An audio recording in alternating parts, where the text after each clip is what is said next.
All right, we are now recording. Sit on down. All right. Hi, welcome to another Zoom meeting, meetup of ADOSKC. I am Carol Watts. This is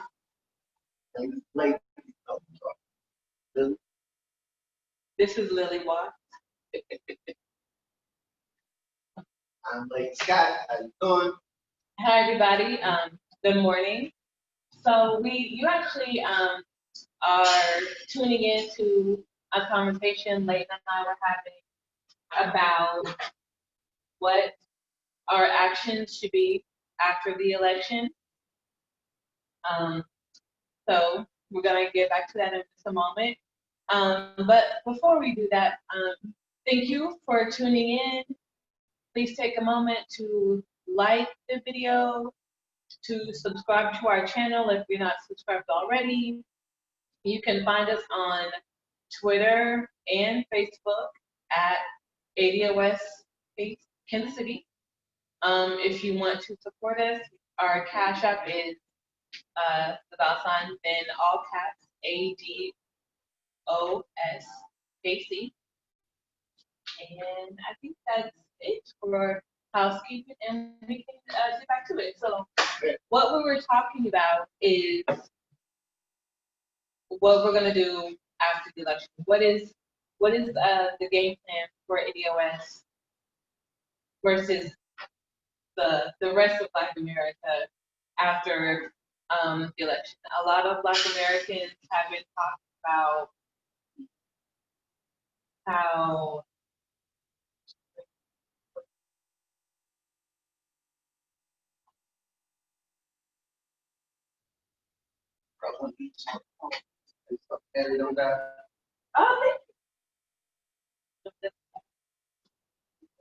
So what of us? So what of a lot of ADOS versus Black Americans, have been talking about is Joe Biden really doesn't have a specific Black agenda for us. His Lift Every Voice plan is very vague. It includes a lot of points for minorities and low income, people of color, and that is not really addressing the issues that Black Americans need to stop. Let's dig into that, because that's a conversation that we have a lot. And this is to give a brief synopsis of the perspective that we have going into that conversation.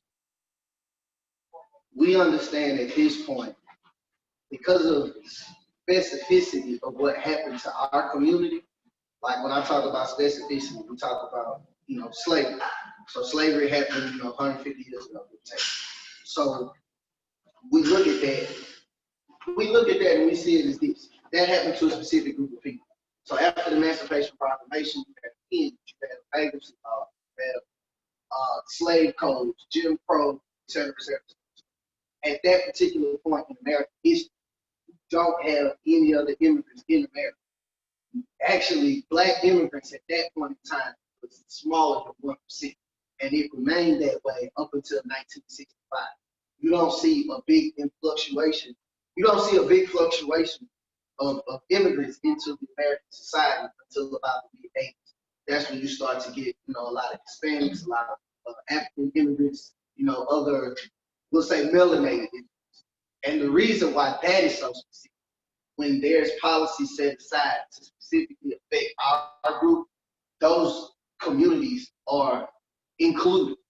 And the reason why that's a problem, you can't see the uprise of the descendants of enslaved people by including other groups of people, because those other groups of people don't bear the cost of these groups.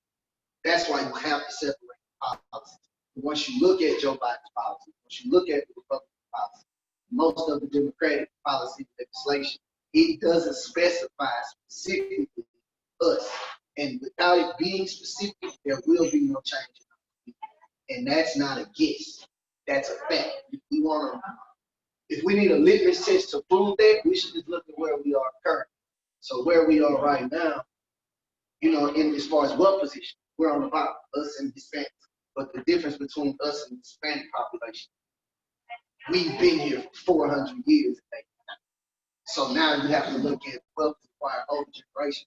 So seeing as we've been here basically longer than anybody outside of Native America, we should have acquired wealth over time. But due to slavery, due to all these policies, Jim Crow, red line, peers, jamming, gentrification, all these types of things, this is what caused us to not be able to happen. So when we get addressed, we have to address specific.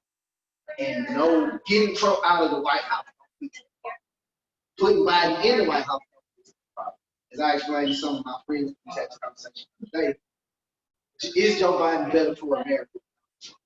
Yes, of course.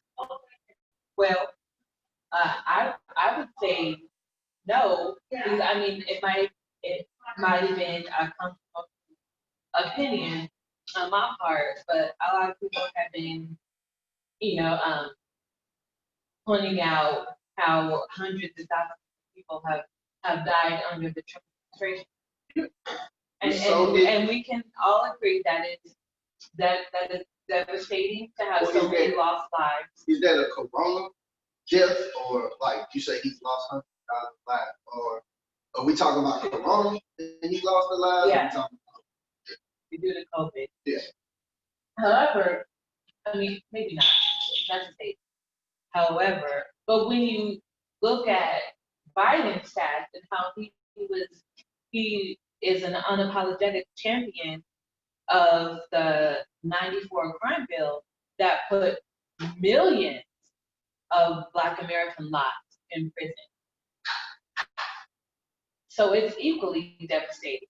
You know, I mean, entire families. I think we have to point out the disproportion. So when you lock up millions of people that are only 14% of the population, understand we're the only people that feel it. We're talking about the lives that have been lost over the coronavirus. That's an American issue because everybody's dying. We talk about the prison industrial complex. It's just us that's going to jail, you know, disproportionately. So when I say Biden's better for America, I say that in the same sense that Thomas Jefferson was better for America. Because America is doing great. Now, we ain't getting no, we are Americans. So I think if Black Americans aren't doing great, then the rest of the country is not doing great either. I feel like the least of the citizens and their well-being, their livelihood should be looked at. We shouldn't be looking at the top of the caste system and saying, oh well, those billionaires are doing amazing. But at the bottom, you have us Black Americans who are homeless and can't get jobs, can't get decent jobs. So I say no, if Black America isn't doing great, then neither is the rest of it. So this is my question. Because my issue with what you're saying, although I agree, I definitely agree on what you're saying. My issue is we have to look at this from America's perspective. And we know that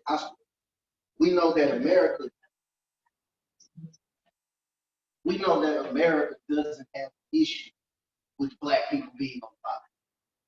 Just, I mean, if you look at the statement, like the statement says, make America great. America's never a great place, you know, African American. Yet there were several times throughout American history that as a nation we have thrived. But we also have to understand us thriving as a nation comes from the suffering and the oppression of, you know, different people, us, not even let's, you know, college people. So I think America can be successful.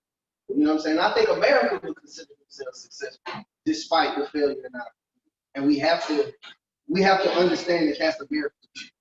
America's view is if we have to destroy the Black home in order to be successful, that's a price we're paying. And so, you know, that's kind of, I think, one of the issues that we have in our country is we know that America sees it that way, despite we see it how you see it. So we have to address it like that. when we're going about the issue, because we know, like, us failing is American history. Like, we look at American history from 1619 to the present, all of the failures in our community. But the failure in our community is what makes America great, what makes America the place. And I think that when we say failure, we are not speaking on the efforts of Black Americans. We're not saying that Black America didn't work hard enough. They didn't try hard. What we mean is that America was set up to make Black America the failure class, the bottom class. It is very rude. A mother. Oh. No, she's speaking to what I just said. Oh, I thought something happened. I missed it. That's why it's racist. To say the least. Yeah. But anyway, so let's get into it. We are into chapter 10 of From Here to Equality. And this book from William Darity and A. Kirsten Mullen speaks on a lot of the history of the issues that we're talking about today. How Black Americans have systemically been set up to fail. And how all of that, how America is structured, is a case for reparations, specifically for Black Americans. Descendants of slaves. in Yes, America. Black Americans, slaves. So we are in chapter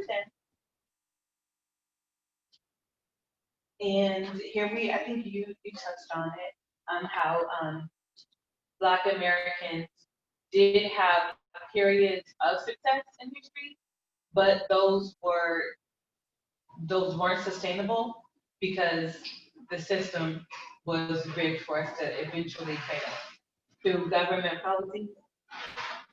So, question: when we discuss the failure of Black America, while we understand that, when you look at the legislation and how the policy is written, we talk about, that's the thing in itself. But is it pertinent that we also talk about, like, the fun? So, say you own a home on a hill, you and your family, i.e., white guy, come up, murder you and your whole family, take That's Like- very. that is a big part. Well, I ain't gonna say a big part, but that was a large part of it as well. So here's the first stat I have. Black American farmers managed to amass 15 million acres of land by their own efforts by 1910.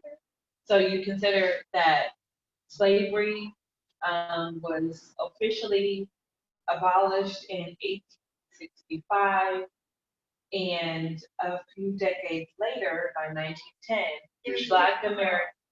Oh yeah, yeah. Officially, we say officially because Legally.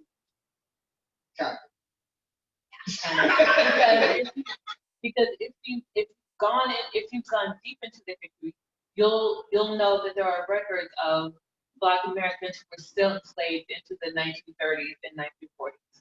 Yeah, the latest date I saw was the 60s. Yeah, and by enslaved we mean that they were still being forced into labor for free. They were not allowed to leave their plantations where their slave owners held them. And this was due to Andrew Johnson allowing states to decide. to giving states the rights to decide how they were going to conduct their governments, which allowed them to decide, okay, these people aren't really free, and we're going to have a law enforcement structure to protect the institution of slavery in this state. Into Layton says the 1960s. I've heard records of enslaved Black Americans in the 40s, but apparently it's well, and it was one story, but one is enough. So by 1910, Black Americans, by their own efforts, had amassed 15 million acres of farm. And this was the peak of land ownership among ADOS. Ever? Ever. So after 1910, You go down. it goes down. And then I have a question like, okay, so let's talk about what happened to that land. I have a story here in the 1940s. A Black American minister, Isaac Simmons, and his family owned 270 acres. When rumors of oil on the land began to circulate, a group of white men ordered him to stop his logging activity. He sought legal help, which resulted in men torturing and killing him. They drove his family off the land and took control of it. And this was, it started, I think this incident started in 1941, and by March 26th of 1944, that's the day that Isaac Simmons was lynched. And then after that, his family was driven off the land, and they just took control of it. Oh, no. Very I don't have that recent. info, but it's in chapter 10. Look it up. It's probably in a different. It was. So, something also I think is pertinent to mention in this particular instance. So in The Color of Law by Richard Rossley, it details how I think Black people didn't get the right to apply for the FHA, Federal Housing Administration. We didn't get the right to apply for those loans until I think the 60s. Why that's important? Yeah. We start talking about After the civil rights of this. Yeah. After, like when we think about wealth part, one of the major ways to gain wealth in America is equity, land ownership, and home ownership. And over time, those values, those wealth values generally appreciate in time, what they're supposed to. But what we found out, despite how well you paid your bills, despite how much money you made, despite how well you saved, generally, if you were in concentrated Black areas, most Black areas were, you didn't gain wealth the same way. This is regular. See, so you buy a $200,000 house, or at that time you buy a $10,000 house. Over the next 30 years or so, that house should appreciate that. It did because there's a concentration of Black people. And I think it's pertinent to mention, like you say, when we're talking about land ownership, we also have to draw the line from there to wealthy farm, because this is where it begins. So as you have people buying homes, selling homes, buying cars, selling cars, they, you require money, but that was one of the issues we had. We didn't have, like we talk about all the time, access to capital. And essentially that's what that is. No, I think it's the if you follow what's her name, but Martha. Well, no, she wrote The Color of Law. Well, the color of wealth. Because it's a Color couple of of, Wealth. I think the color of law is Richard Ross. Color of Law. I think I'm so. gonna mix up. I get it mixed up too. I never read the other. I didn't read, because it's The Color of Law, which is Richard Rossley. I'm pretty sure. I'm gonna put that Yeah, up. please. And then it was another We're gonna one. make sure our facts are right. Sure. But I'm pretty sure that The Color of Law is Richard Rossley. Well, anyway, while he's looking at it, so there's that. I really remember her name. Marissa Harriman. She did an interview with Kirsten Mullen, and she says that when they come, Who's Christian? Kirsten Mullen, she has a BBS. Oh,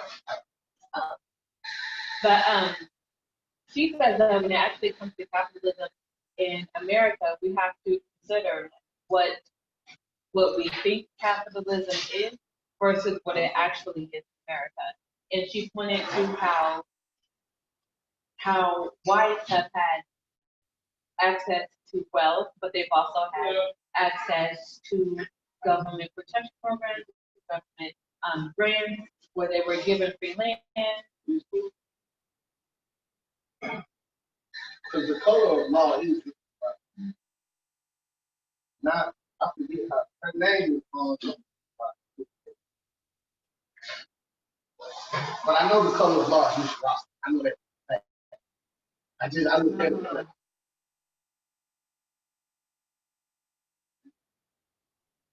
The color of money. Oh, Color of yeah, it's the color. okay.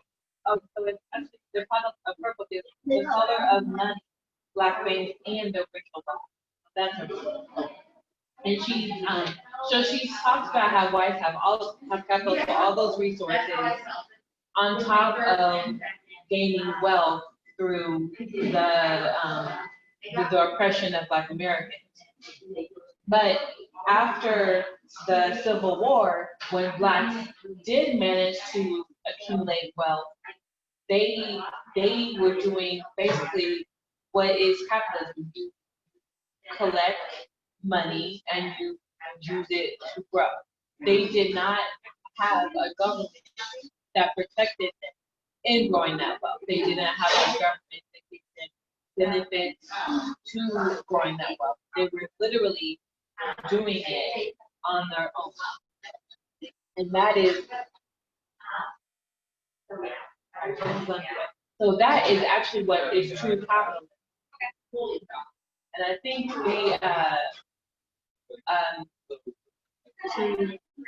declare, or to, how do I say this?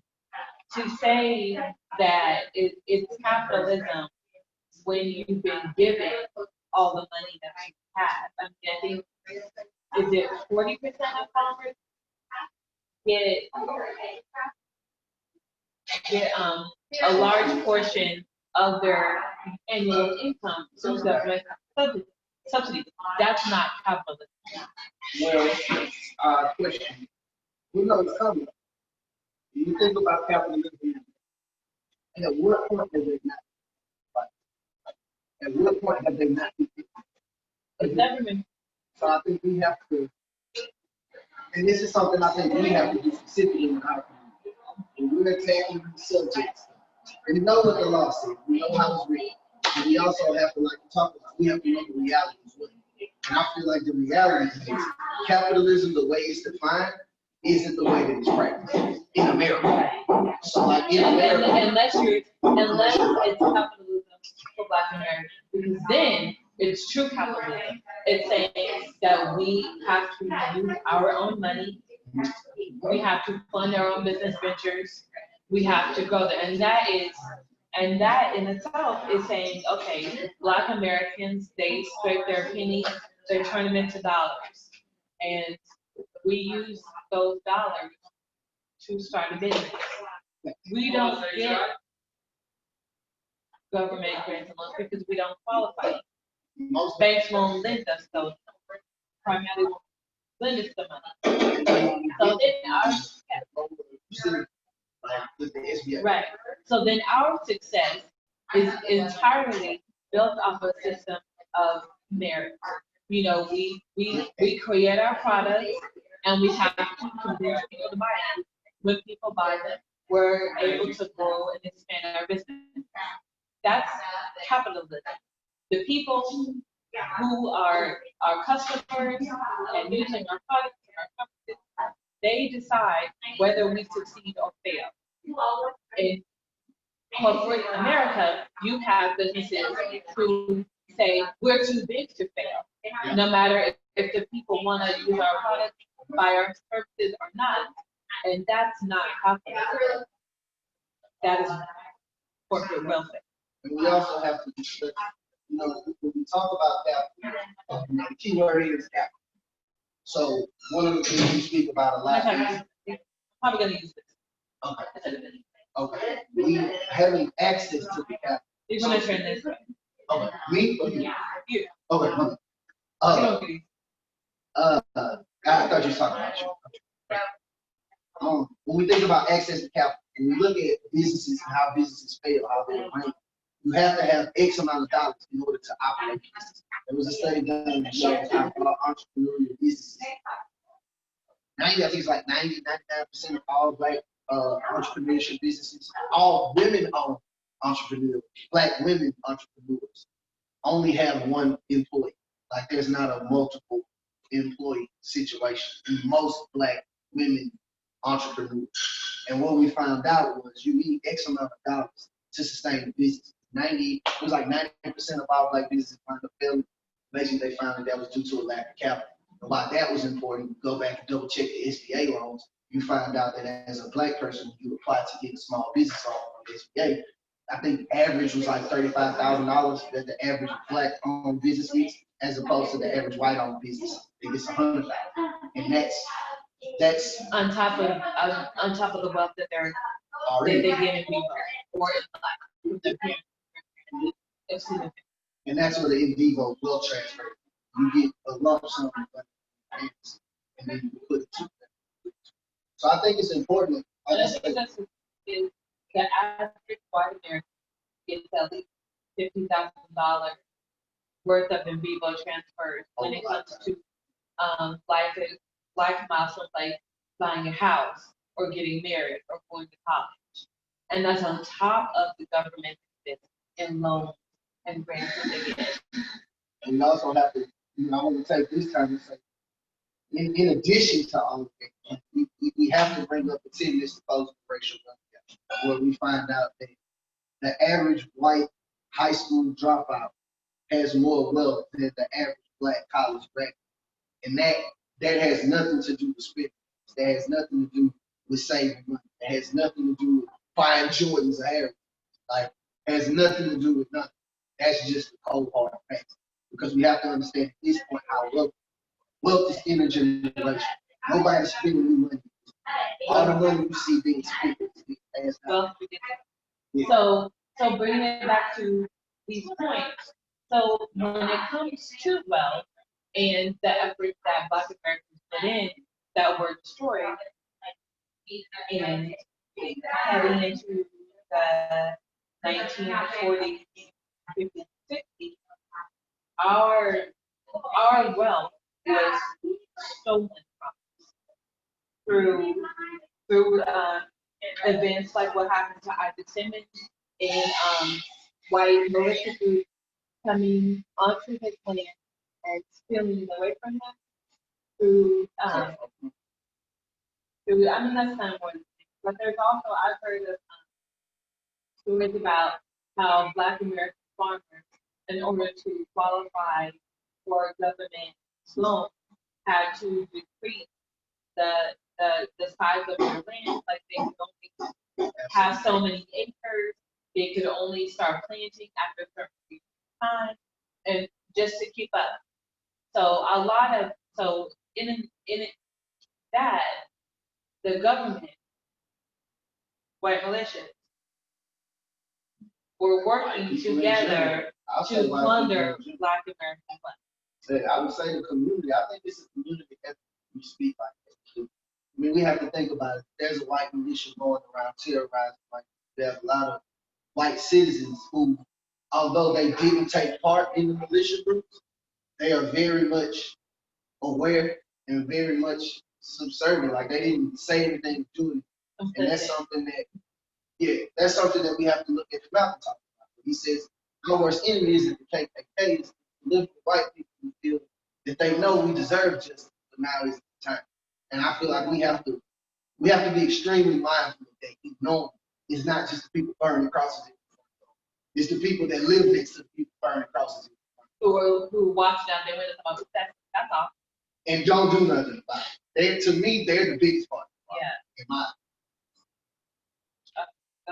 next point is the system of American apartheid reinforced under Plessy versus Ferguson was not deemed officially illegal until the passage of the 1964 Civil Rights Act.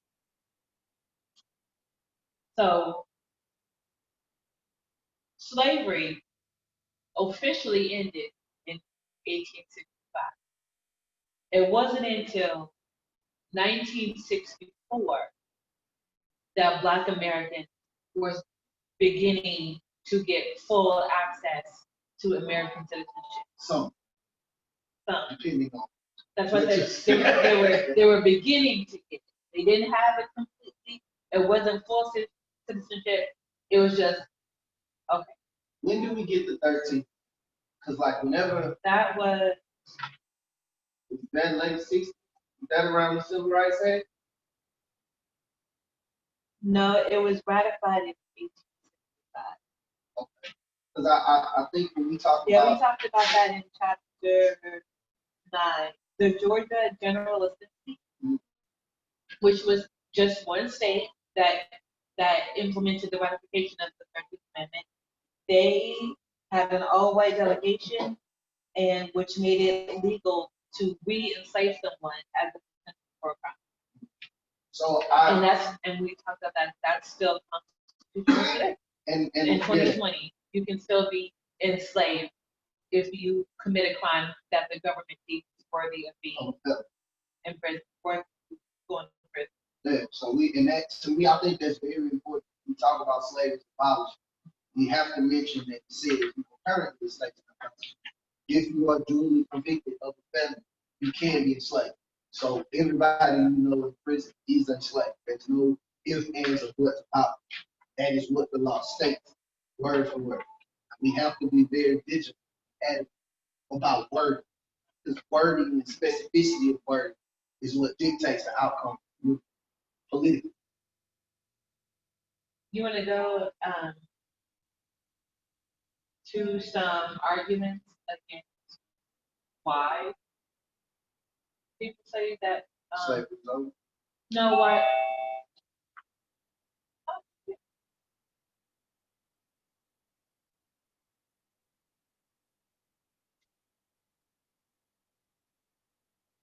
We just got somebody that, and who is it? Chris, What's up, Chris? He just joined her. But you were saying arguments about what? about why Black Americans get slaves. So About far, previous, like, I mean, sorry, not why we couldn't get slaves, why we shouldn't get reparations. okay. So this is chapter 12, and the first one is slavery was so long ago. There's no reason to keep bringing up chattel slavery. Oh, this is You know, I think the first thing that comes to mind, just because something happened, the Holocaust happened a long time. hold on, Chris, can you hear us? Okay, we're good. The Holocaust happened a long time ago. Apartheid happened a long time ago. Christopher Columbus finding America happened a long time ago. We still celebrate these things. We still teach them in our schools. I think what you have to measure is not how long ago slavery was, but the progress. Because if one thing that I even argue with people in our own communities about is you can't look at the advancement of Black people from slavery times to now and get a good idea of progress.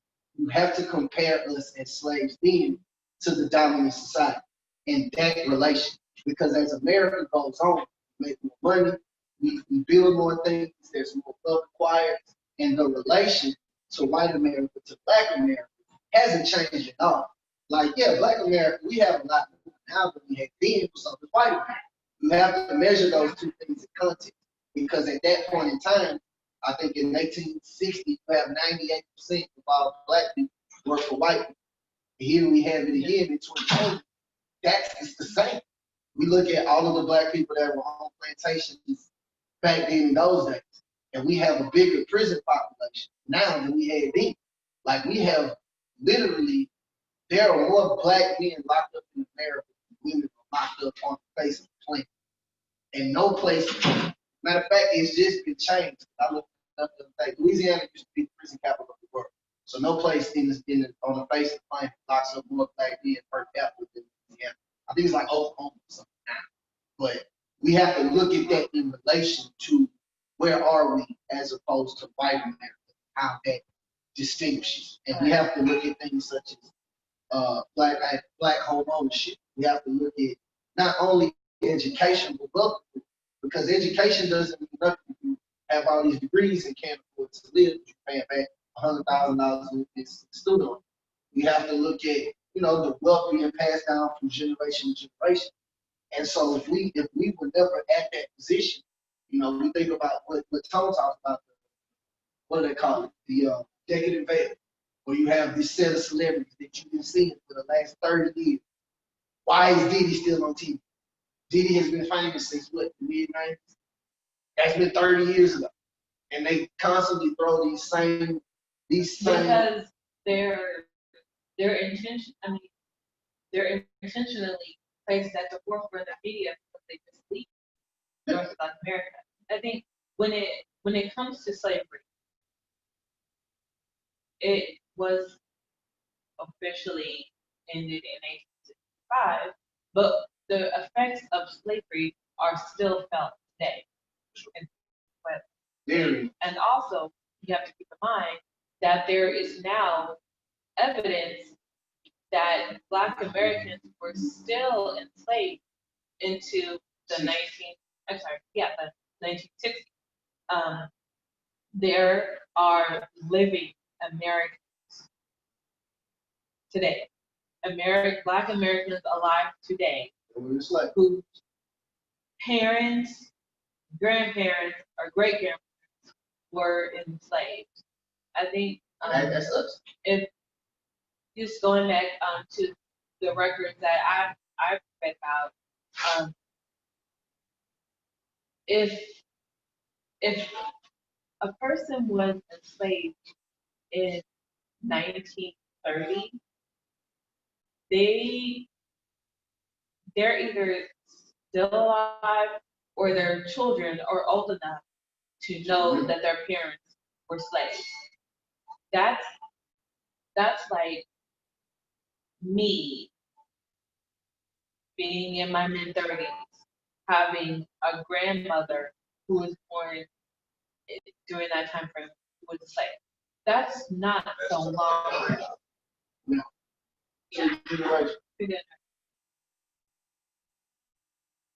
And we have to think about that, because why is that important? Like, it's like, oh, that was 2 generations. Well, we have to look at this.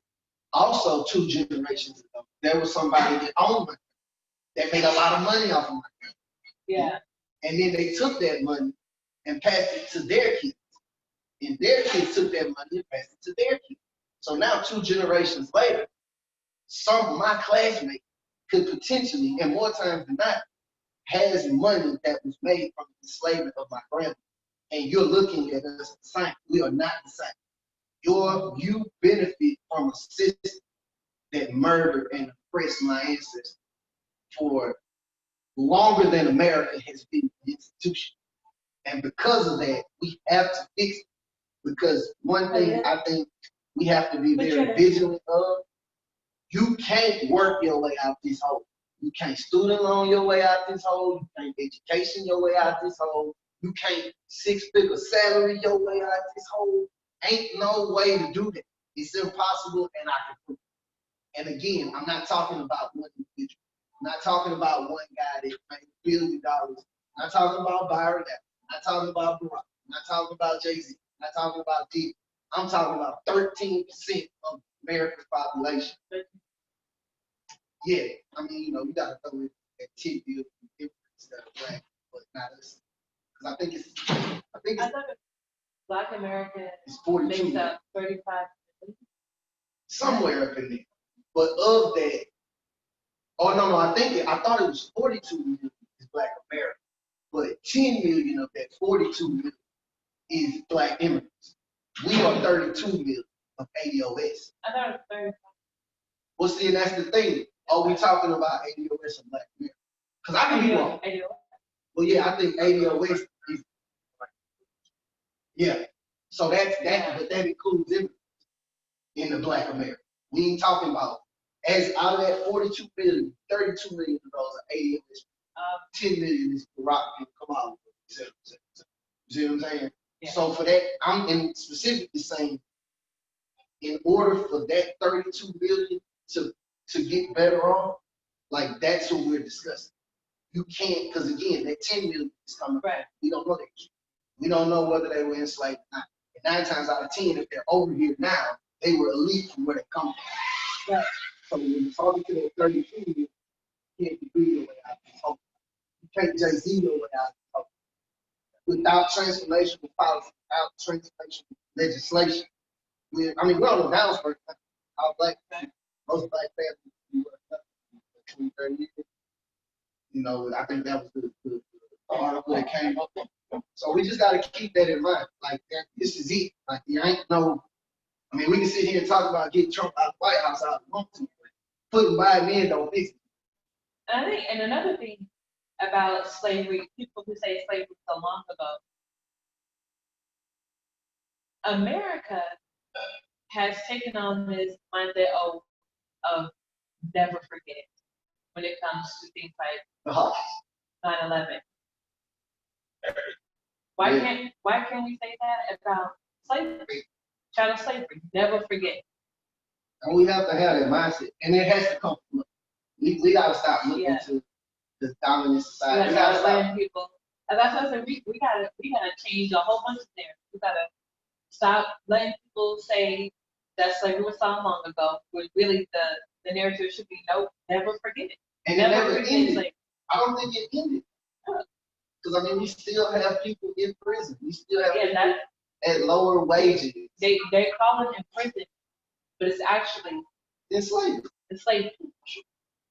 For sure. And then we also have a country that says, "Oh, like how great it is,"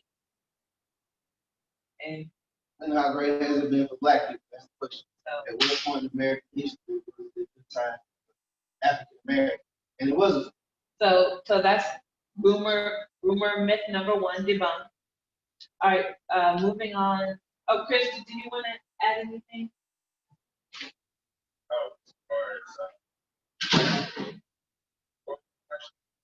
So we're in chapter 12, going through the debunking of myths about slavery, and the first one is it was so long ago. Why keep bringing it up?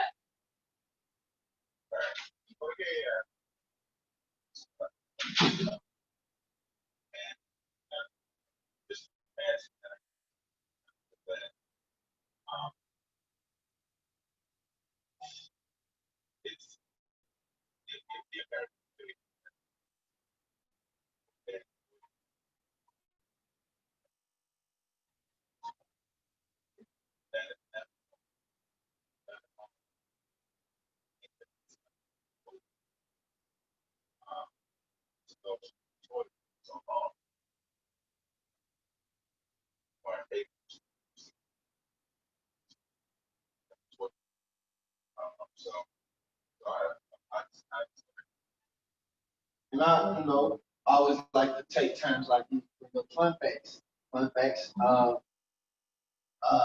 do they call it? Convict leasing. Convict leasing is a term made for you take a group of prisoners, train them to do a job, and they do the job.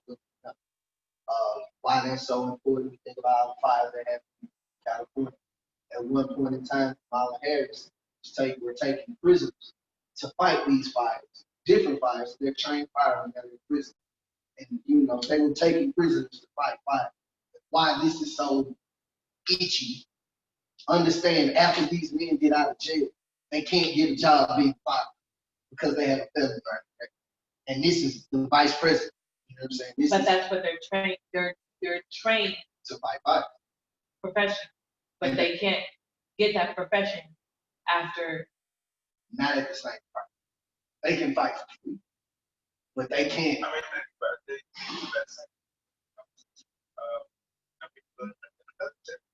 got a friend of mine. That'll work. And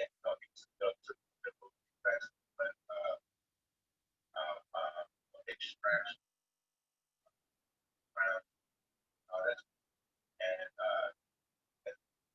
Came out. That's crazy.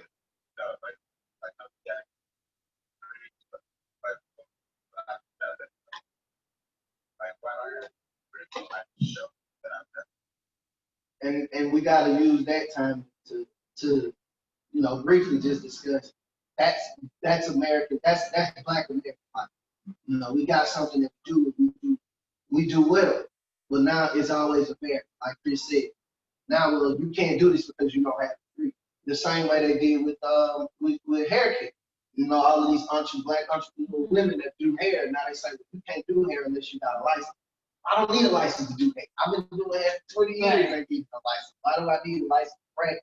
And that's just a formality, which to me, I see it as that's usually what can get you. Now, despite your business act, if you can't give me $1,500, you can't make it. Or, I mean, if you go to Tone Talk's Twitter page, he put up a story about the shop owner of Cup Foods, the shop where the clerk called the police on George Floyd.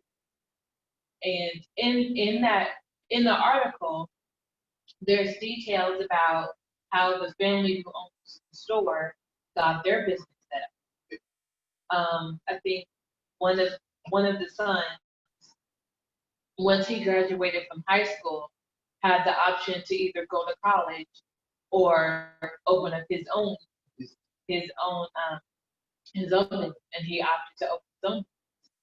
And that also for us would take a degree. You can't walk into a bank as a Black American and say, I want to open up my own brick and mortar. So like, okay, you want to go into business? Do you have a degree? Do you have a degree in business administration? Any of that? And if you say no, they're like, okay, we'll get all that first and then come back. And then understand once you get there, the amount of money that you get from the business as a Black American is going to be exorbitant amounts less than the counterparts. Now you have to do more with this. And then despite now you have to also think about something that talks about social capital, like having those business relationships, knowing the manufacturer, the distributors, knowing all those groups of people. That plays a big part in business. Very big part. So let's go on to the next rumor. Wouldn't Black reparations really create more animosity between the races? When we talking about Black races, or we talking about all right. Like, if Black people get reparations, wouldn't that cause more division? Why? That's my question. Yeah. Why would, as another race, why would you be upset that I'm getting paid for work I've done when I can easily point to Jewish Americans, Japanese Americans, even so far as Native Americans? All these people have been paid. The United States joined in the efforts of reparations, but they didn't have any part of the Holocaust. To the tune, I think, it's like $80 million, something ridiculous like that we paid up to this point. And I think that's something that we have to. One thing I need Black people: stop letting people tell you what's important. Like, stop that. They don't live your life. They never live our life. Stop thinking they know better than you know. This is what we're owed. And understand any policy, and this is going to the presidential election, any piece of policy that includes people that aren't the descendants of slaves can never be called reparations. Never. I don't care what it is. I don't care how many Black people got it. I don't care if all Black people got it. If another group of people gets any type of funds or resources or anything, it can't be called reparations because you would have had to be enslaved here like we were in order to get it. So we have to keep that in mind. So I think with that being said, that any animosity between any other race or group of people would only come about if they were intentionally invested in Black America remaining at the bottom path. That's the only reason they would have a problem with Black ADOS reparations. If by some way us being uplifted to a higher class would result in them being negatively affected. and with that, they would, of course, they have an animosity towards it because their livelihoods are built off of us being a father. That's the only way I can think it being a father.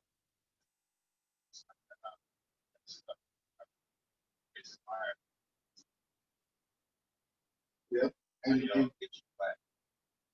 And there,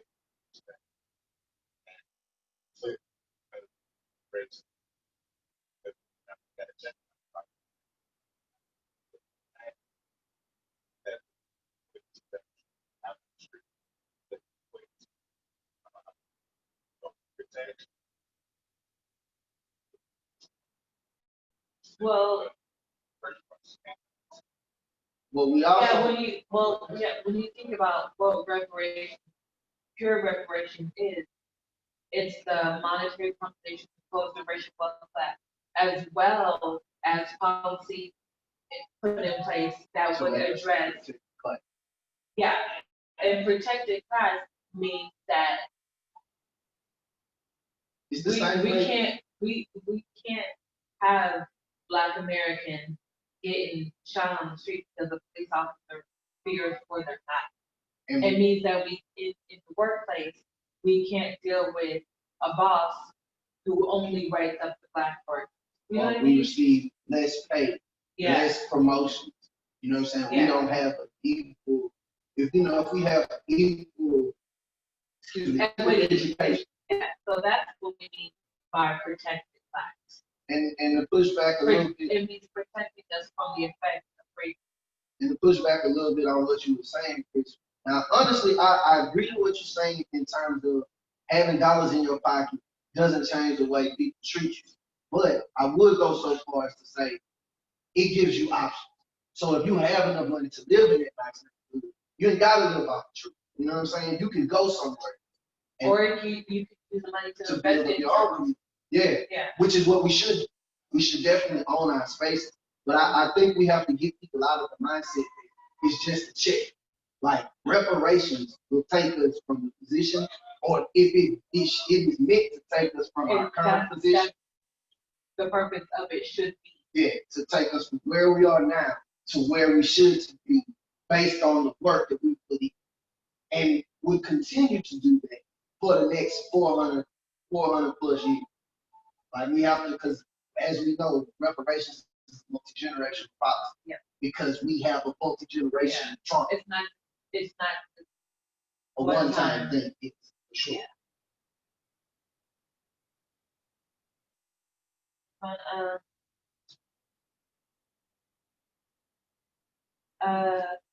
I think there's an ongoing debate about this one right now, but demands for reparations should be directed at the African country, since Africans sold Africans into slavery. Yeah, so what you think? You know, somebody gonna carry this first? I wouldn't mind. Well, I have a point here that the Africans were kidnapped and sold, but they were brought to America. Well, they were brought Black, true, but we're talking about Black America here. So our ancestors were brought here onto what would become American soil. Therefore, we have to tackle American slavery first. I agree. I very much agree. Because again, you have to think about it like this. First of all, Africa is a continent, not a country. It's very important. Yeah. I hate that people don't say it like that. Africa is not a country. You can't go be like Africa. Oh, no, because what is Africa? Yeah. Africa is a country. And in that, among the countries that were involved with selling people, we don't know. Most of us don't know exactly what country we were sold from. We can get an ancestry DNA test, but we don't really know because we have no link to have that information. To have that information. Like I know, like just with ancestry, like if you set up a profile based on your DNA. So let's say, let's say, oh, well, your DNA matches to this people, or your DNA matches to this. Me personally, none of the DNA, none of my DNA results link me to anybody of any African. So I have no connection. I literally have no connection to anybody in Africa, even with the DNA test. That And I think it's important, when I wouldn't even know who to reach out to. Like, we need to also think about, we start looking back at history, we start looking at things over time, we have to have some type of context when we think about world history. So something we have to understand is very important in this conversation. Most of these African countries weren't countries. Like if you look at most of the countries in Africa, they only became entities in the last 100 years or so. So you have to think about it. We have been over here for 400 years.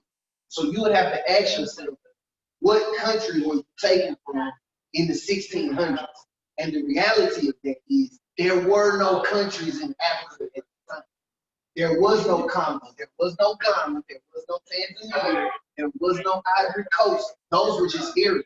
Those places didn't get colonized and get their, I guess, countryhood, it's called state. But they didn't become, they didn't become an entity until very much later. So we couldn't even go to those countries now and make a good claim toward that because that wasn't a place at that. You can't ask, you can't go to Tanzania and ask for reparations for something that happened before Tanzania was even a thing like here in America. From 1619 to 1776, you have a majority of white people enslaving black. But there is no America. America doesn't become a country until 1776. You have 150 years of chattel slavery, long before that was about. So at that point, you have to look at it that. Like if America never became a country, the only reason we have a claim now is because we never left. We enslaved for 150 years. And then once America became a country, they enslaved us. It was chattel slavery was ingrained into the Constitution. Mm-hmm. Because that was American society at the point, and it had been for 150 years prior. So we also have to look at that. But the reason we have a claim here in America is because we've never left. And something I think we really have to pay attention to is so well documented. Like I can go back to 1770s. We have the legislation. We have all of it. We have here in Kansas City. We have what's his name? J.C. Nichols. Is that his name? We have J.C. Nichols who was underwriting it as a white person who sell a home to a black person. So a big part of our claim is that I can prove everything on top. We can't do that when it comes to Africa. So I think if we got reparations here first, I think that would set the tone to go there. And I think we should, in all honesty.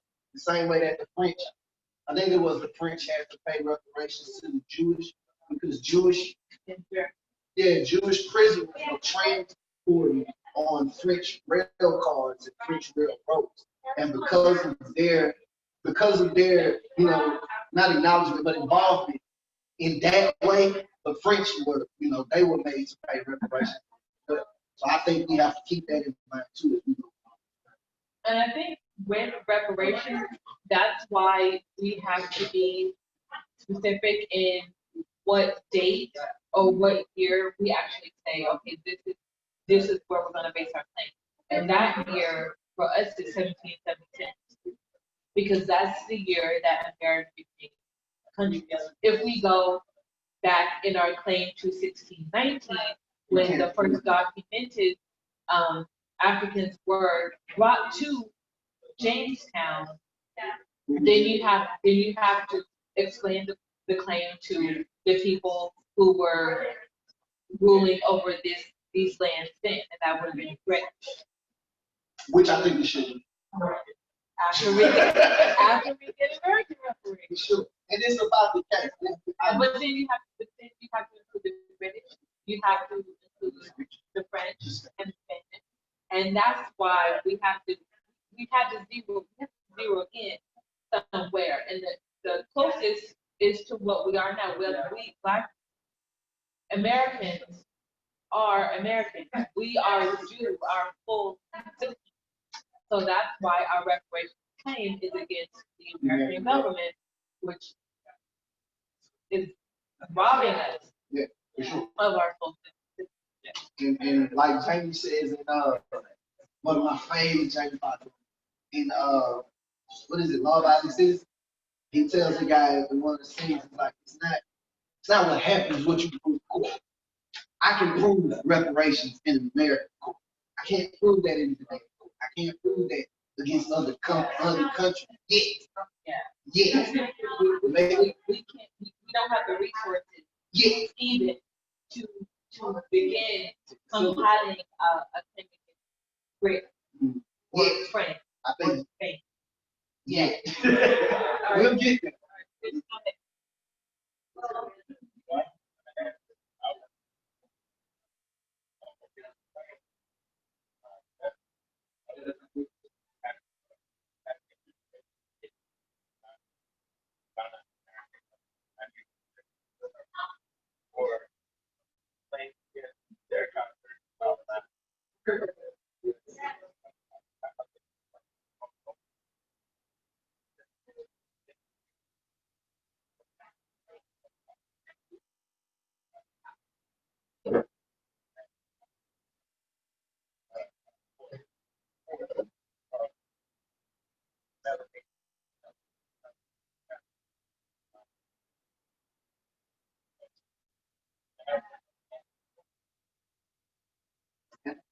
And I think it has.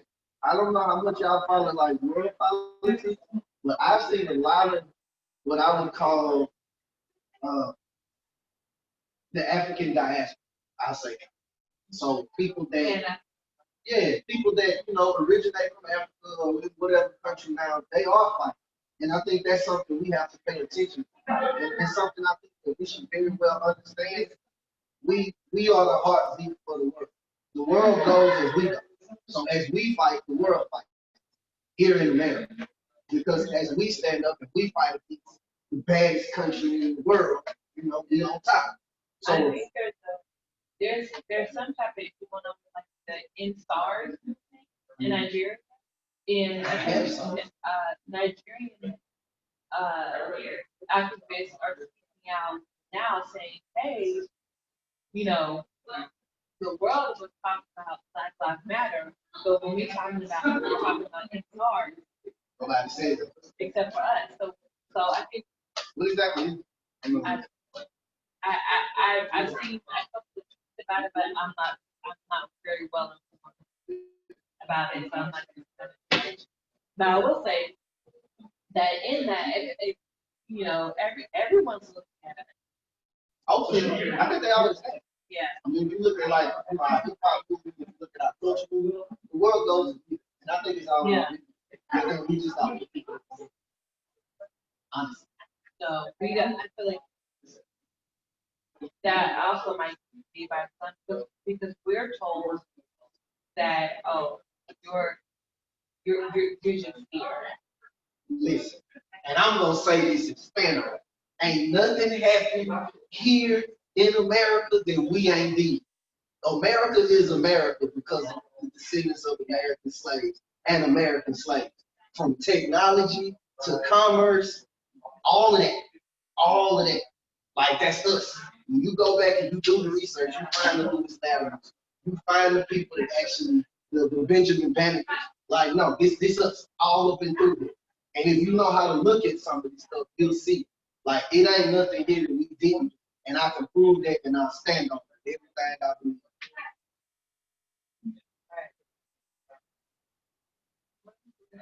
I do. Groups who bear no responsibility for slavery will be compelled to fulfill, particularly groups who immigrated to the United States long after slavery was over. Yes. Yes. That's the myth. Oh, well, that's the myth is that they shouldn't pay or they should. They should not. Oh yeah, that's bullshit. Yeah. And excuse my language. Think about it like this. Think about it like this. We pay $80 million to the Jewish reparations. We pay $20,000 per person to the Japanese reparations. What Japanese person did you assault? What Jewish person did you assault? When we fight a war in Afghanistan and taxes go up, you pay those taxes. Right. I didn't tell you. And to be clear, not only did I not have in the Jewish Holocaust, but I'm not going to be against them getting reparations when they Something earned else. it. They deserve that. So I'm not going to fight against like, oh well, why should our taxes go to them? And we didn't have anything. I'm like, no.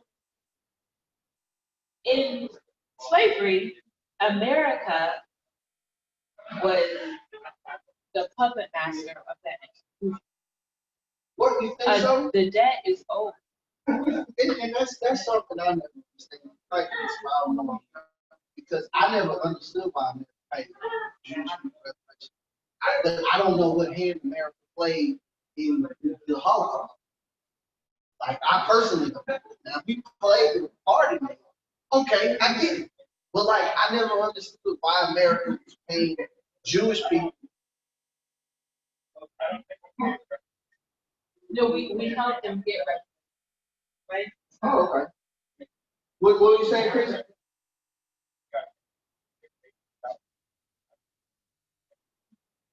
No, I'm pretty sure Jewish people have received reparations in America. I'm pretty positive. Like, which is one of my biggest pushbacks.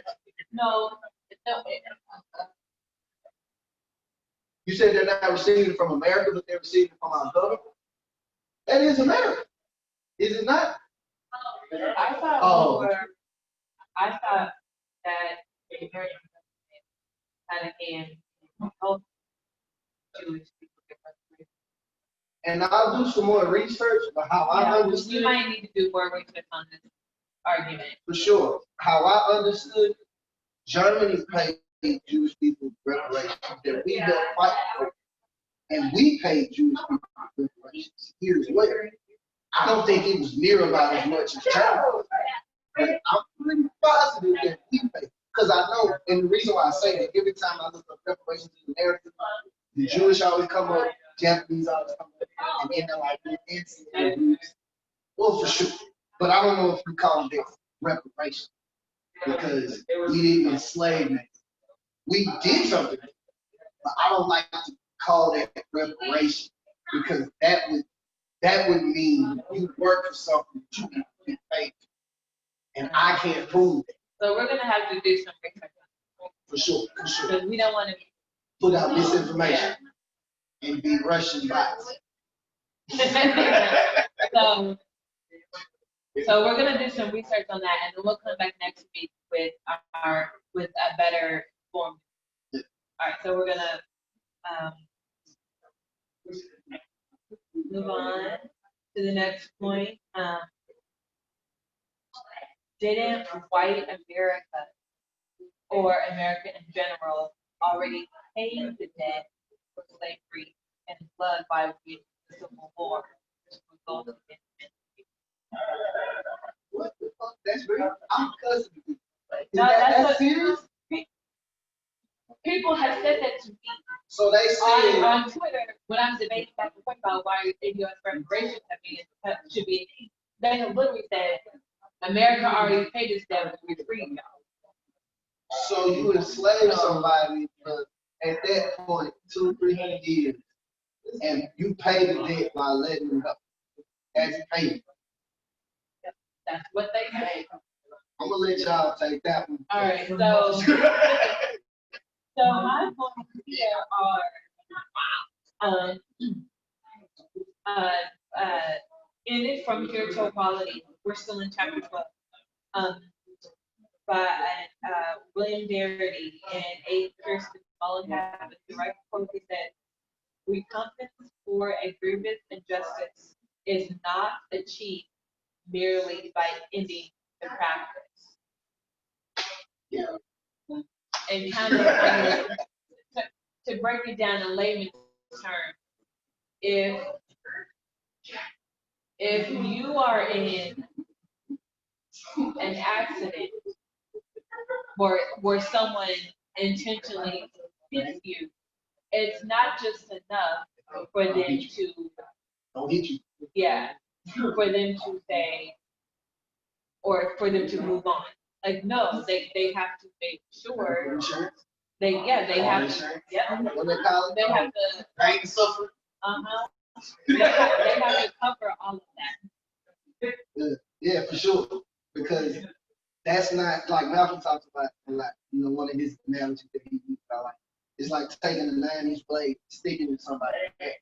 You can't. Yeah, you can't stick a knife in somebody's back 9 inches, pull it out 3 inches, and celebrate progress. Like they're still bleeding. You have to pull the knife all the way out, stitch it up, clean it up, give them time to heal. Then after it heals, now you have to assess the damage or what changed between the time I stabbed you in the back and now. Which is a very long process that I very much feel we all know about because we see the systems all around us with the insurance systems, all of those types of industries. I just think the issue is, like we talk about all the time, which is the whole point of reparation. I have a right as an American citizen. As an American citizen, my citizenship rights say that what happened to me was unconstitutional, and America should fix that because they fixed it other groups of people. And seeing that there is no more American person than the descendant of an American slave in American society today, I demand that my shortcomings be fixed because they were caused by our American vote. That's how we have to go about it. And another point to add to that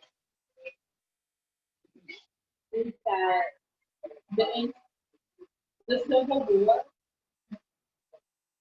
War should have been an unnecessary war, right?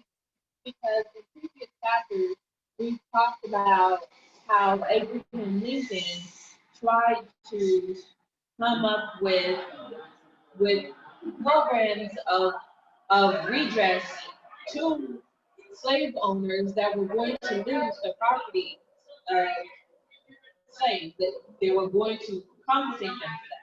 They did. They did after, but before the war, they were rejecting those offers, saying, no, we don't want any money. We want to be able to keep our slaves.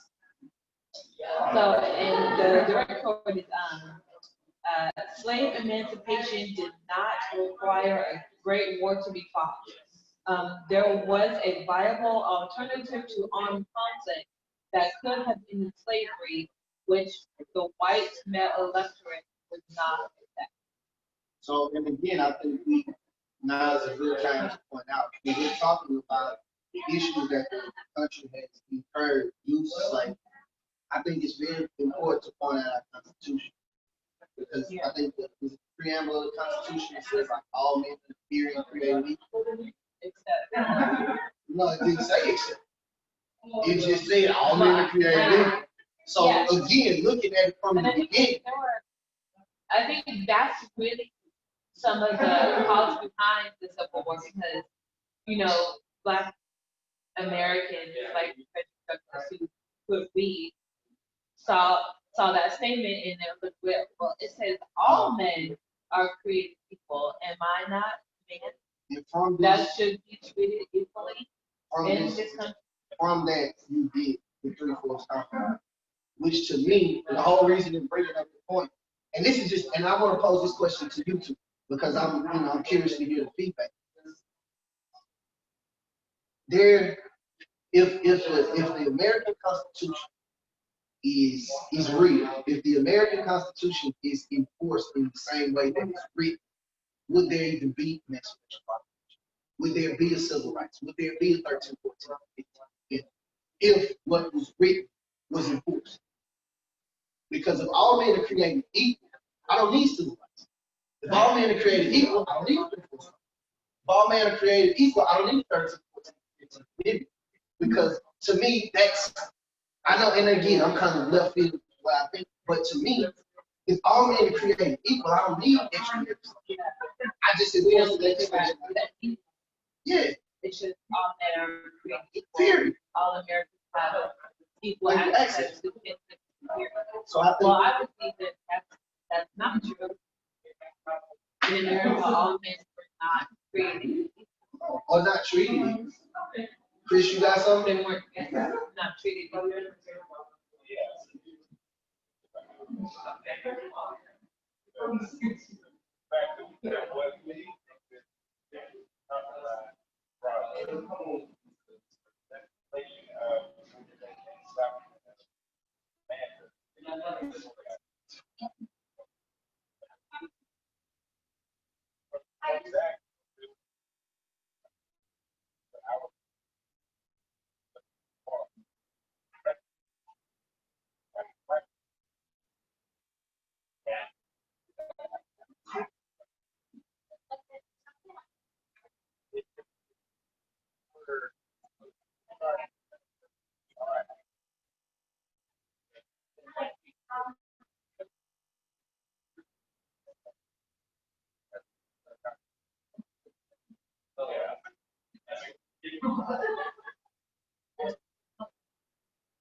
And a couple more points to the Civil War. Enslaved Blacks also bore massive costs themselves to support the Union war effort. There were approximately 180,000 Black soldiers who participated in the U.S. Army, and 10% of all soldiers who served the the 180,000 Black soldiers who joined the U.S. Army were 10% of all soldiers who served. And 1/3 of those Black American soldiers lost their lives. So in that, you can't say that the Civil War was reparations when Black Americans themselves fought And that. in that war. Like, you can't say, oh, well, your reparation is your death, because the Civil War, and 1/3 of the soldiers who fought died. You can't say to a dead person's family that emancipation. Well, they're dead. They can't, And then thinking about going backwards, what about all of the slaves that died? So that's just over. Like, so they worked their entire lives, and then they had kids, and their kids worked their entire lives, and their kids worked their entire lives. Worked, died, and this is like beautiful. So, because they made like a lot of money. Like, and I think So there were generations on generations of wealth built up in America off the backs of slaves. And to say, oh, this particular, I think it was 3 or 4 years. and for sure. And The end of that is that's your reparation. No, you owe us more than just that. The end of the war. You owe us the full subscription debt. You owe us back pay, plus interest. protections going forward. Yeah. And what was I about to say? Thinking about those generations. And I think it's Tony that breaks it down in one of his lectures. He talks about a field slave with 3 years experience was worth more than the cost of a house in, I think, like 1860. So you have to think about it. If you got 1,000 slaves on this big plantation, you basically have upwards of 1,000 homes, or the wealth of such at that given time. Yeah. And I think at that particular I point, mean, slaves, I've seen slaves going for as much as $1,500 to $2,000 in those days, at auction in the and 1850s. And I think also, another fun fact, I think, and I could be wrong, so don't check this, but I want to say when cotton was king, I think the group that's mentioned, America produced 20% of the global cotton population, global cotton content of all the cotton made in the world. We produce 20% of it over an extended period of time. And that's global. So just there alone, understand there was nothing more expensive in America than the black body. You had up all of the railroads, all the buildings, Wall Street, all of that. It didn't compare to the amount of what slavery. And the last quote that you permit is that Black determination and the pursuit of Black freedom exacted a great toll. It was not simply a gift that white Americans gave to Black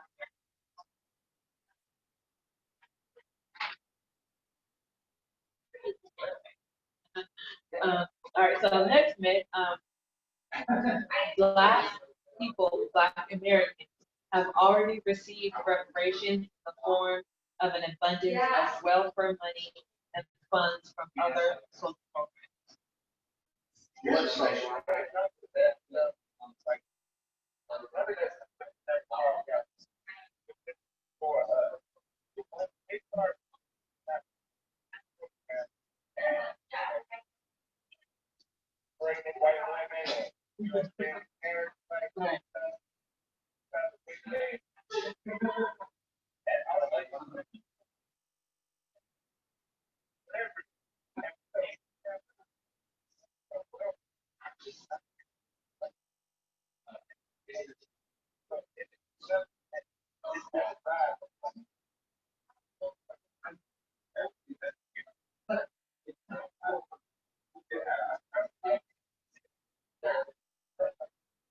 And we discussed this earlier, didn't we? Like, didn't we discuss earlier that you can't include other groups and call it reparations? Because then you're not fixing, because this didn't happen to you. So how are you We talked including? about it because that's every Yeah, and, but isn't that and transplant how our politicians are great at pointing out the issues that Black Americans have. But when it comes to the solutions, they're like, oh, well, we'll throw in minorities, we'll throw in people of color. And Instead of saying like, no, if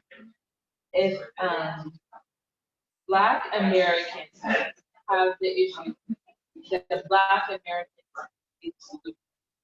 and I think we have them at this point. Do we not? Do we not have the solutions for our problem? Yeah. Reparations. I think we very much detailed that out. But specifically going back to this myth, when it comes to quote unquote welfare in America, we have to like really dig into who's really getting the most welfare in this country. Yeah. Who's getting the billions of worth of bailouts? Well, I think there's a difference between what we understand as welfare and then the bank bailout. You know what I'm saying? Or with coronavirus. Like I know a lot of pushback I used to always get about reparations was, you know, how you gonna expect that America just gonna be out $200 trillion and then corona hit. And they indeed had really surprise. And then it went straight to airlines. You know, straight to airlines, big businesses, big banks. So I think there is a welfare system here. I just think we understand that welfare is just for people. I mean, big businesses have always had. Because when it's given to Black Americans, it's called welfare. When it's given to corporations, it's called a bailout. And even in that language, when you say the word bailout, what it implies is that someone is in trouble and they need help, and it's almost like a possible where we associate the word welfare with negative. yeah. And oh, go ahead, Chris. My bad. I was gonna say, like when we're looking at these bailouts, you know, businesses, so, and we really, I would put it in the context, because look at Black entrepreneurial businesses. With Corona hit, they all tanked for the most part. Who was there to bail out those businesses? Who was there to give those additional funds? And if these companies are so big, these industries are so large, it's like people say all the time, it's too large to fail. It didn't fail. So I think that's a big part of when we ask for citizenship rights. We want what everybody else is always had. And going We forward, want to be, yeah, and we should be. or maybe even not even that. You know, maybe it's the point where it's like, no, let's bring about true capitalism in America. You know, these corporations have accumulated billions of dollars. They spend it on corporate stock buybacks, and then when it comes to we're in trouble now, let's go to the government. No, go sell your stock. Yeah. And then we have to mention the tax cuts that these big businesses get. Yeah. In addition, because you pay more taxes than Jeff Bezos. Yeah, which is the owner of Amazon.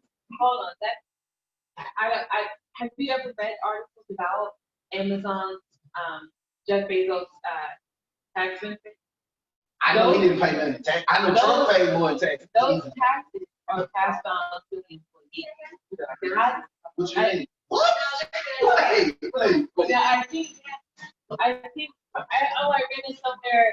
So I have to like search the article, but I read it somewhere that certain corporations, once they have a certain number of employees, and then can benefit from those tax cuts because the government knows, okay, you have so many employees who are going to be paying taxes.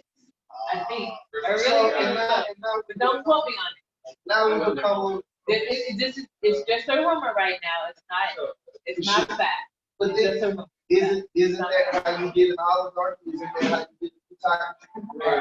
You have a country that's ran by the wealthiest people. Because at that point, it's not a. So one of my favorite activists is Fred Hampton, and he talks a lot about proletarianism, which is basically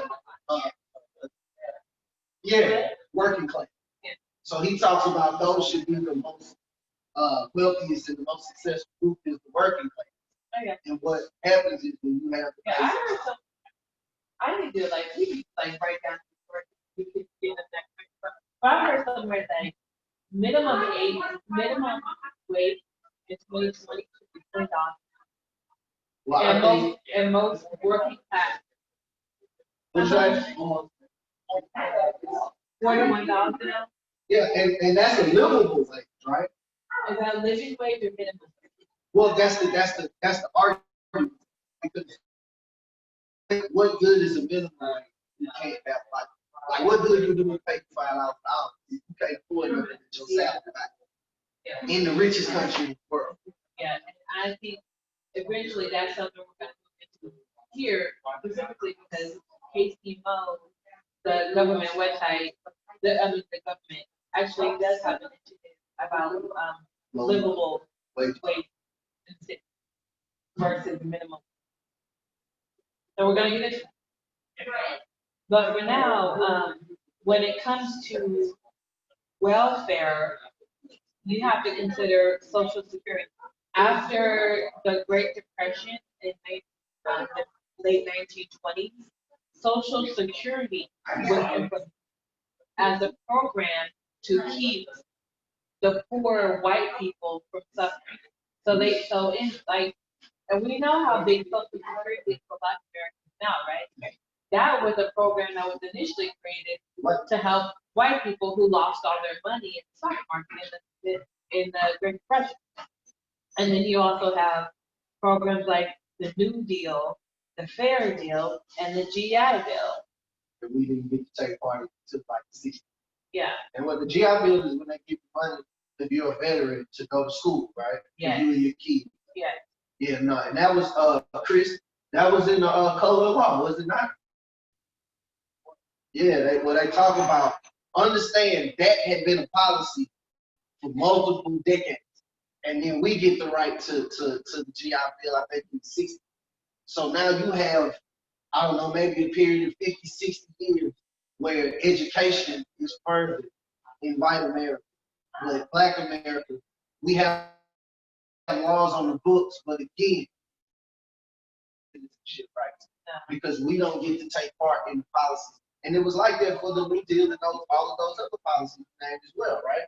Because we weren't able to take part in the New Deal or the Homestead Act, none of those major federal programs, as well as the FHA, which is also mentioned in the code. This is a federal program that gives you money to buy homes. We weren't able to take part in it. And on the far end, we were, as Yvette calls it, contagious to it. If you do happen to scrape enough money together to buy a home in a decent neighborhood, that neighborhood will lose value because you were in it. And equally, in major Black neighborhoods, homes didn't acquire wealth this time, which is very, yes, and it is. Yeah, and we see the effects of that in Kansas City in policies that were created under developers like J.C. Nichols, like who redline certain areas of the city, saying, we're going to create because we're going to create Brookside and Prairie Village, and these neighborhoods are going to be white owned. So what that did is, And that's a constitution. but it was. I mean, technically it was there, right? Technically speaking. But I feel like if something is supposedly against the law, but it's still allowed, it's not unlawful. I think that's the argument we make, but I think then they want to change. You gotta prove it. You can't just say it. You But gotta then prove you have it. to consider in Kansas City, when these neighborhoods were being built up and Blacks were kept out of them, they were also kept out of accumulating that wealth. Yes.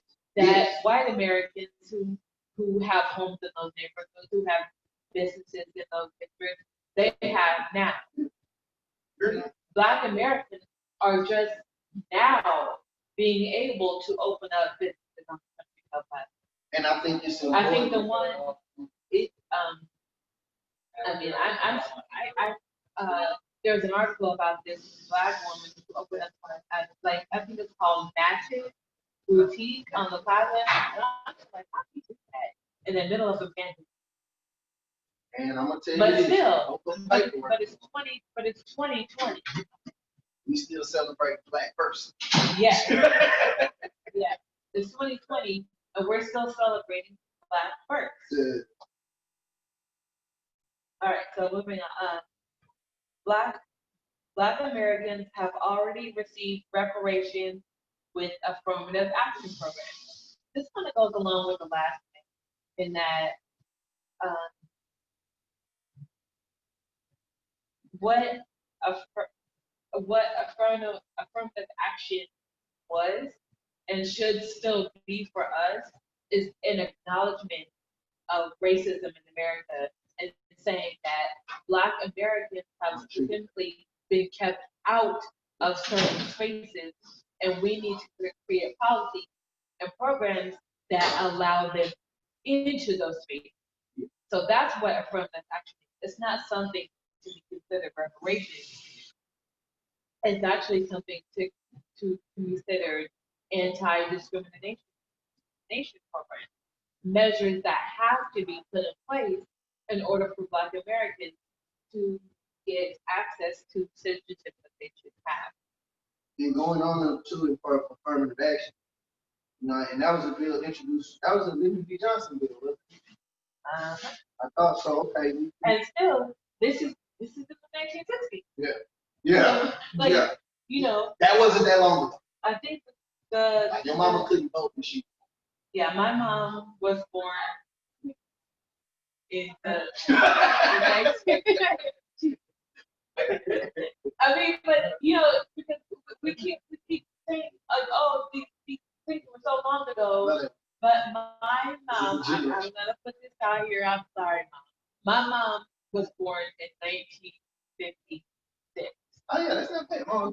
1961. So that's Yeah. right there. Yeah, 1956. When my mom first started going to school, they were still segregated. So it's not so long ago. You know what I mean? So the quote here is, Black Americans did not get partial access to the nation's social safety net until after 1965, after the civil rights.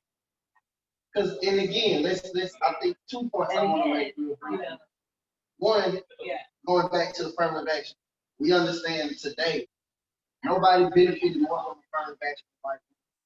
And also, some of the point I wanted to make earlier, in affirmative action, understand that if the agenda and the policy is not specific, it's not going to work for us. Because that agenda was written for minorities, correct? Well, in America, the gay white man is considered a minority. You can't uplift Black people by including gay white men or any other group of people because of the issues or because of what happened to Black America only happened to us. And so I wanted to make a point. What was the next point that someone wanted to say? The next point we had? about affirmative action. No, the one after that. I thought you just read one. No. Okay. All right. Well, yeah, that was mine. You have anything to add?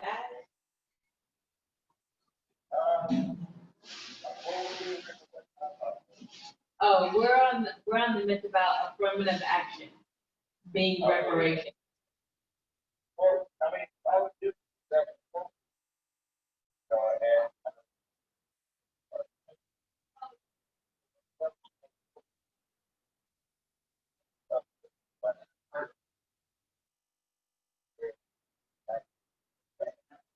And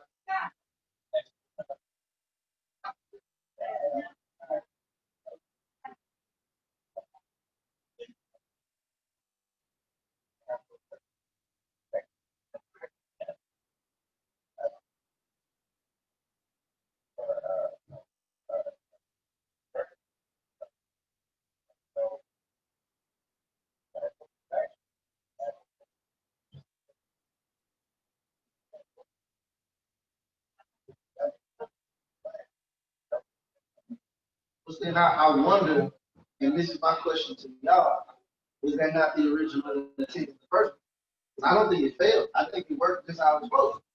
Like all of the other, yeah, like Yeah, I think a lot of the affirmative action programs that were for Black Americans in the 1970s did work. That's how my mom got into her place. true. But I think when we look at it on That's the whole, how a lot of Black Americans got into jobs as post office.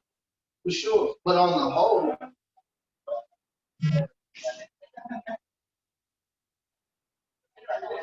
As it Oh, being okay. reparations. yeah, for sure. No. No, we're not, no.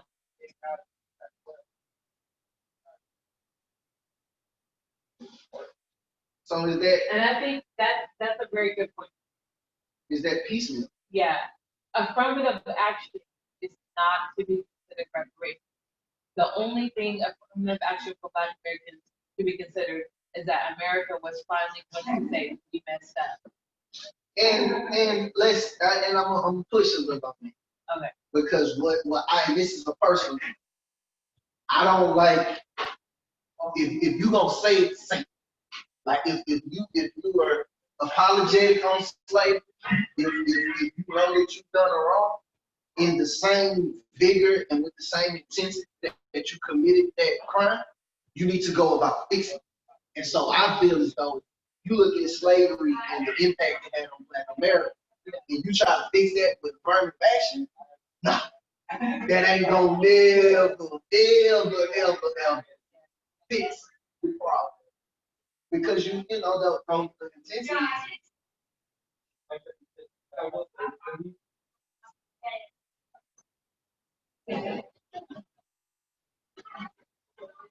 So the next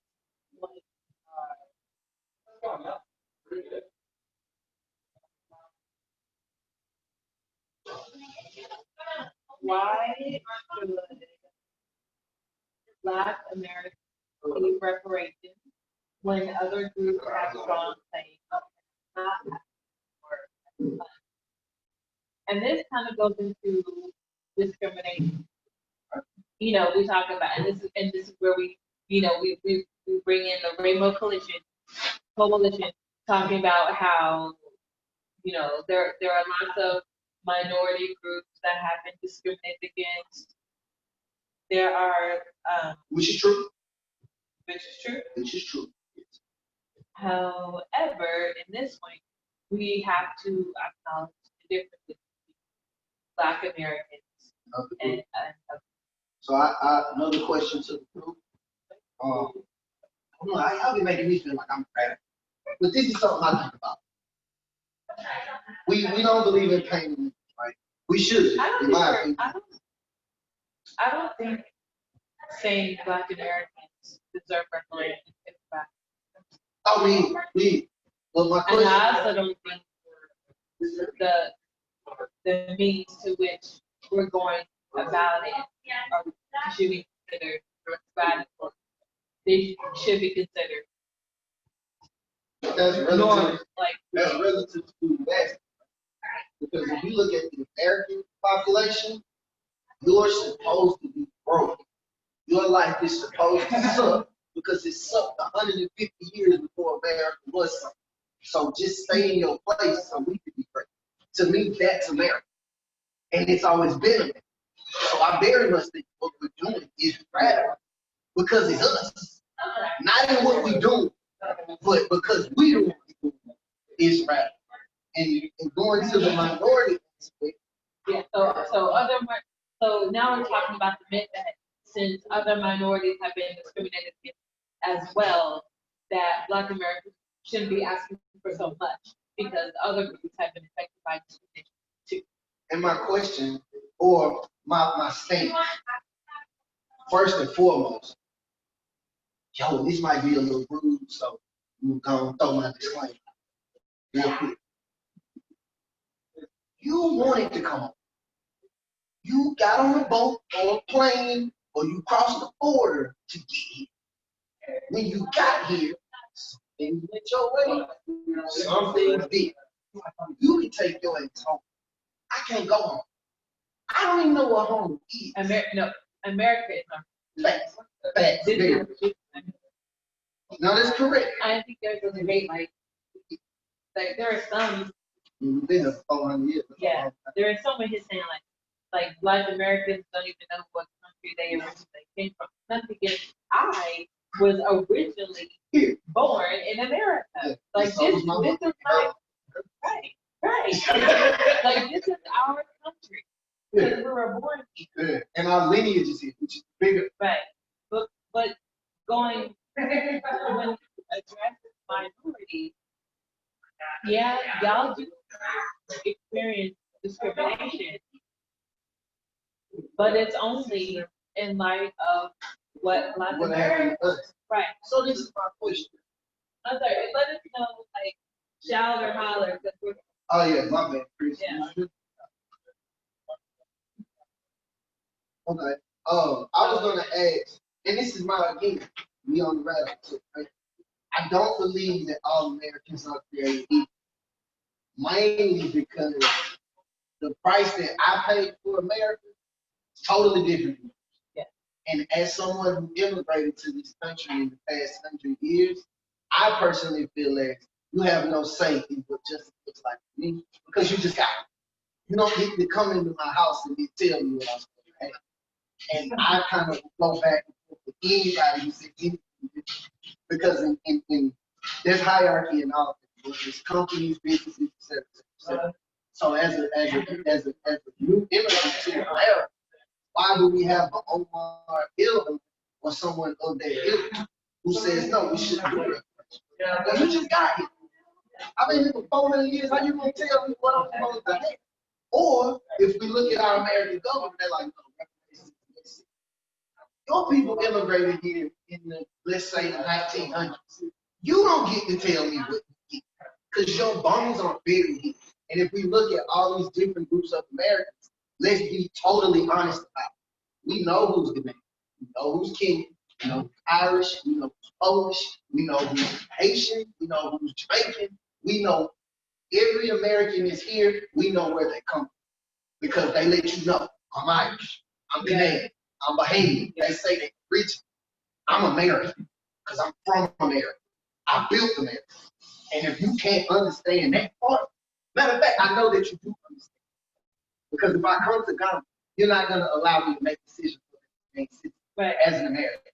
If I go to Jamaica, I can't make decisions on Jamaica due to Americans. And I think we, as a community, ADOS community, we're the only people that don't understand what we're allowing people to do that affect us. We could never do in their country.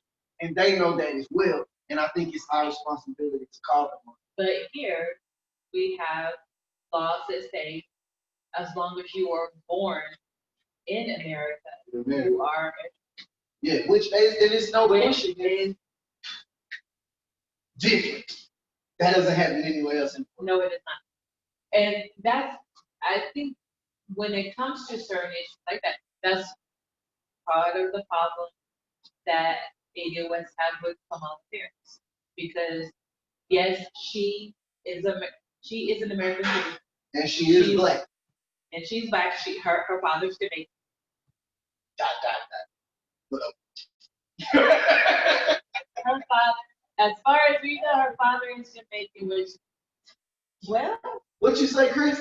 Well, no, her father. Yeah. Yes. I mean, yes, you do. Because let's be honest, we say Jamaican, but there's Jamaicans too. Thanks. But we're just based off of what she says and the color of her skin. We're going to assume that her father was black. That's would make her have. And I have read that.